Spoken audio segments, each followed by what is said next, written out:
இன்றைய புனிதர் புனித லியோனார்டு. இவர் ஒரு மன்னரது அரண்மனையில் உயர்ந்த பதவியில் இருந்தார். இவரை மனம் திருப்பியவர் ரெமிஜியோஸ் என்கின்ற ஆயர். பின்னர் இவர் அவருடைய சீடராக மாறினார். ஒரு துறவற மடத்திற்கு போய் துறவிகளுடைய ஆடையை பெற்று அணிந்து கொண்டு ஊர் ஊராக சென்று மறையை போதித்து வந்தார். ஒரு சிற்றாலயத்தை கட்டி தனிமையில் வாழ்ந்து கொண்டு இலைகளையும் கனிகளையுமே உண்டு வந்தார்.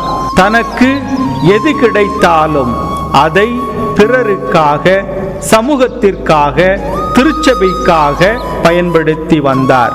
அரசருடைய நட்பு கிடைத்த போது அதை பயன்படுத்தி சிறை கைதிகளுக்கு விடுதலை பெற்றுக் கொடுத்தார். பிரான்ஸ் நாட்டு அரசி பிரசவ வலியால் குழந்தை பெற துடித்த பொழுது மருத்துவர்கள் இவரை கைவிட்டனர். ஆனால் இந்த புனிதருடைய அற்புதத்தால் தாயும் சேயும் நலமடைந்தனர். அதற்காக இவருக்கு ஒரு சிறிய இடத்தை அரசி கொடுத்தார். அந்த இடத்தை இவர் தனக்கென்று வைத்துக் கொள்ளாமல் ஒரு துறவு மடம் கட்டினார். 559ஆம் ஆண்டு இவர் இறைவனடி சேர்ந்தார். அதன் பிறகுதான் இவருடைய புகழ் உலகமெங்கும் பரவியது. 14 18ஆம் நூற்றாண்டு வரை 4000 புதுமைகளை லியோனார்டு செய்து வந்தார்.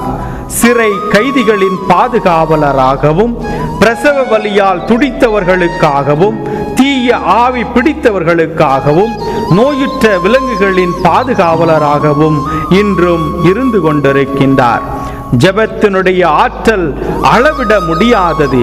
மலைகளையும் பெயர்க்கும் ஆற்றல் ஜெபத்திற்கு உண்டு என்பதை தன்னுடைய வார்த்தையால் அல்ல, வாழ்க்கையால் வாழ்ந்து காட்டினார். இன்று இந்த புனிதருடைய நினைவு நாளிலே நாமும் இத்தகைய வரத்தை வேண்டி இறைவனிடம் ஜெபிப்போம். இறையாசீர் உங்கள் உள்ளத்தையும் இல்லத்தையும் நிரப்புவதாக. ஆமேன்.